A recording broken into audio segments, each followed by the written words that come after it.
Ushika karibu na mtu ananuka mdomo kwa mat. Mimi ndo mmoja wao. Design nilikuwa nanuka mdomo. Ilibidi mama amenipiga mamindi za TikTok hapo kwanza nisafishe rada. Dogo ya dogo nikasikia tumbo inanisokota. Sema kwa chile ya kibom kia Al-Shabaab. Nakwambia ilichachisha hiyo matu mzima hadi kabaki nimefungua diro. Lakini hata after kufungua diro haikuwa enough. Nakwambia mraia libaki imeteta. Ikabidi donda ametushikisha hapo tu rivers. Ushisikia mato occupy space ndio mimi sasa. Kushuka hiyo niso ilikuwa noma. Lakini ilibidi tu nimeshuka. Sisi hao aste na msupa mapenzi ikiwa imenoga. Kidogo msupa anaonyesha ati nisimshike mkono ati anatafuta wababas. Mimi nikamwonyesha hiyo ni yake. Anyway, kienyeji ni kienyeji. Usikii msupa aje ingia ndani ya mall. Yeye amezoea ma shopping center za area, lakini hakuwa na rada na mpeleka area fulani ya Kiroma huko hivi tu Rivers. Lakini nilikuwa nataka kumsurprise na area fulani hapa hivi inajulikana kama Joy Crush. Sema msupa dia ngame escalator ni nini? Yeye amezoea stairs za mtaani. Kuna kitu ngumu kama kudeal na mwere. Punde si punde sisi au tukaingia Joy Crush. Sema mwaita kutukaribisha na heshima. Ungefikiria hadi sisi ndio wenye hiyo restaurant.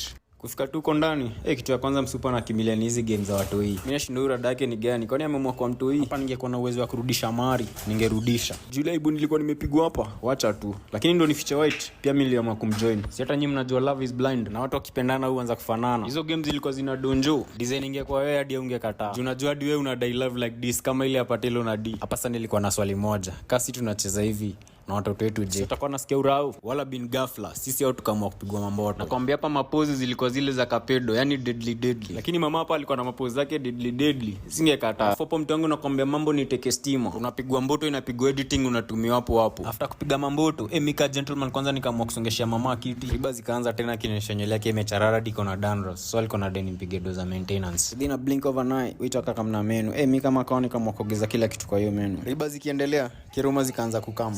Niko na kumeletwa masosi na mangweti. Design mimi kwa food, nikashinda hizi ni gani? Shibana hizi pieces mbili za kuku. Kidogo niko na waiter amekamna mapizza. Design super alikuwa anabambika, nikajua bas, huyu ninja ilikuwa inamsumbua. Hapa itabidi nimechorea kibandaski. Juu mimi kuna kiroma zingine sijaiona. Design zilikuwa zinakaa mouth watering, delicately sweet, tooth-achingly sweet, yummingly sweet, tasty sweet and also appetizing.